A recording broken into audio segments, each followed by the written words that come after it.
तीन रूप, तीन गुण, तीन कर्म, इनकी चर्चा प्रथम श्लोक में की गई।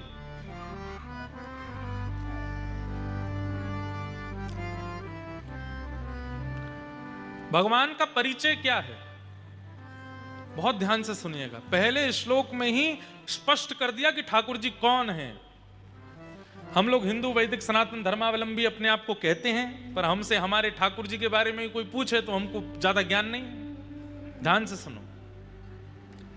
जिनके तीन ही रूप हैं, तीन ही गुण हैं, तीन ही कर्म हैं, वही हमारे इष्ट हैं। तीन रूप कौन कौन से? सत्य, चैतन्य और आनंद। देखिए, रूप और स्वरूप ये दो बातें होती हैं।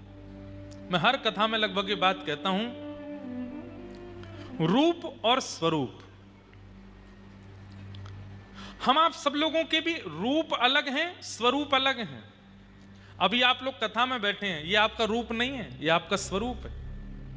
रूप कब होगा? जब वापस घर पहुंच जाओगे, घर जाकर के अपने वस्त्र उतार के घर के कपड़े पहन लोगे और बिल्कुल कोई उसमें फॉर्मेलिटी नहीं है, बिल्कुल अनफॉर्मल हो जाओगे। कभी बिस्तर पर पड़े हैं, कभी कहीं खा रहे हैं, कहीं भी बैठे हैं, किसी के थाली में से खा लिया, किसी से कुछ भी कह रहे हैं, वो आपका रूप है, वो आप वास्तविकता में हो।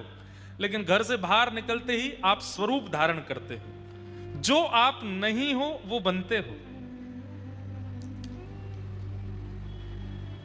रूप और स्वरूप। भगवान के स्वरूप कितने हैं? भगवान के स्वरूप अनंत हैं। कभी वही सुदर्शन चक्र लेकर के आ जाते हैं, वे कभी गिरिराज जी का धारण कर लेते हैं, कभी मोर मुकुट वंशी वाले बन जाते हैं, कभी शेषनाग पर पड़ जाते हैं, कभी शंख चक्र गदा पद्म धारण करके चतुर्भुज रूप धारण कर लेते हैं, कभी कच्छप बन जाते हैं, कभी कूर्म बन जाते हैं, कभी मत्स्य बन जाते हैं, कभी वराह बन जाते हैं, कभी नृसिंह बन जाते हैं, कभी परशुराम बन जाते हैं। स्वरूप अनेक धारण करते हैं, पर रूप उनके तीन ही हैं, सत्य, चैतन्य और आनंद। हम सब भी अनेक स्वरूप धारण करते हैं। ऑफिस जाते हैं तो वहां हम अलग हैं, मायके जाते हैं वहां हम अलग हैं, ससुराल जाते हैं वहां हम अलग हैं, मित्र के यहां जाते हैं वहां हम अलग हैं, लेकिन अपने घर में अपनी पत्नी, अपने बच्चे और अपने परिवार के साथ हम अलग हैं। सब जगह हमारी भी स्वरूप अलग हैं, पर अपनों के साथ जो हम होते हैं वो हम